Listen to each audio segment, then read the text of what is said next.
have the cards right now. With us, you start having not playing cards. cards. Right now, you don't. You're playing serious, cards. Mr. President. You're playing I'm very cards. serious. You're gambling with the lives of world. millions of people. You're You gambling with World War III. You're gambling with World War III.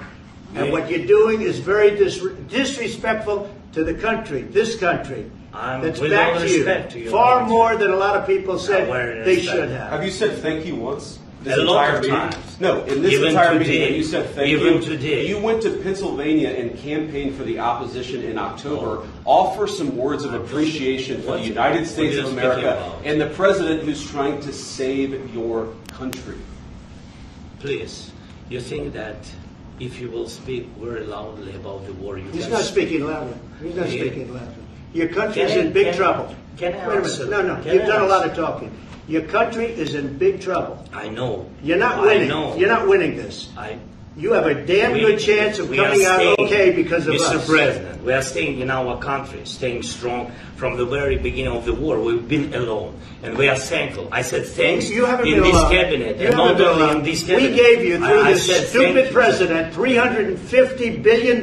You voted we gave for you your military equipment, and your men are brave, but they had to use our military. What about if you didn't have our military equipment, if you didn't have our military equipment, this war would have been over in 2 weeks. In 3 days, I heard it from Putin. In 3 days, this is something maybe new. Less. In 2 weeks, of course, yes. It's going to be a very hard thing to do business like this. Again, just say thank you. I said a lot of times to American people. Except that there are disagreements, and let's go litigate those disagreements rather than trying to fight it out in the American media when you're wrong.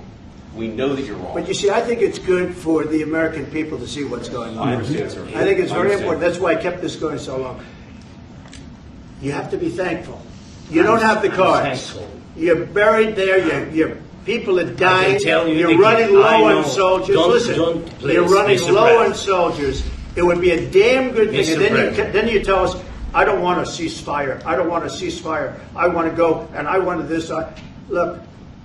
If you could get a ceasefire right now, I tell you, you'd take it so the bullets stop flying and your men stop getting killed. Of course, we want to stop the war. But you're saying you don't want a ceasefire. But I said to you, I want a ceasefire. With guarantees. Because you'll get a ceasefire faster than an agreement. Ask our people about ceasefire. What they think. That wasn't with me. That wasn't with me. That was with a guy named Biden, who was not a smart person. That was with Obama. It was your president. Excuse me. That was with Obama, who gave you sheets, and I gave you javelins. Yes. I gave you the javelins to take out all those tanks. Obama gave you sheets. In fact, the statement is, Obama gave sheets and Trump gave javelins.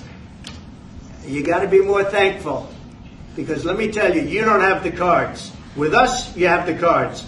But without us, you don't have any cards. One more question to Mr. Vice President. I'm sorry. It's going to be a tough deal to make because the attitudes have to change. What if Russia breaks ceasefire? What if Russia breaks peace talks? What do we do then? I understand that it's a heated conversation right now. What are you saying? She's asking what if Russia breaks the ceasefire? What if anything? What if a bomb drops on your head right now? Okay? What if they broke it? I don't know. They broke it with Biden because Biden, they didn't respect him. They didn't respect Obama. They respect me. Let me tell you, Putin went through a hell of a lot with me. He went through a phony witch hunt where they used him and Russia. Russia. You ever hear of that deal? That was a phony Hunter Biden, Joe Biden scam. Hillary Clinton, Shifty Adam Schiff. It was a Democrat scam. And he had to go through that. And he did go through it. We didn't end up in a war. And he went through it. He was accused of all that stuff. He had nothing to do with it. It came out of Hunter Biden's bathroom. It came out of Hunter Biden's bedroom. It was disgusting. And then they said, oh, the laptop from hell was made by Russia. The 51 agents. The whole thing was a scam. And he had to put up with that. He was being accused of all that stuff. All I can say is this. He might have broken deals with Obama and Bush, and he might have broken them with Biden. He did, maybe. Maybe he didn't. I don't know what happened. But he didn't break them with me. He wants to make a deal. I don't know if he can make a deal. The problem is, I've empowered you to be a tough guy. And I don't think you'd be a tough guy without the United States. And your people are very brave. But you're either going to make a deal or we're out. And if we're out, you'll fight it out. I don't think it's going to be pretty, but you'll fight it out. But you don't have the cards. But once we sign that deal, you're in a much better position. But you're not acting at all thankful. And that's not a nice thing. I'll be honest, that's not a nice thing. All right, I think we've seen enough. What do you think? What's this negotiation? This is going to be great television, I will say that. We'll see what we can do about putting it together. Thank you, sir. I know this is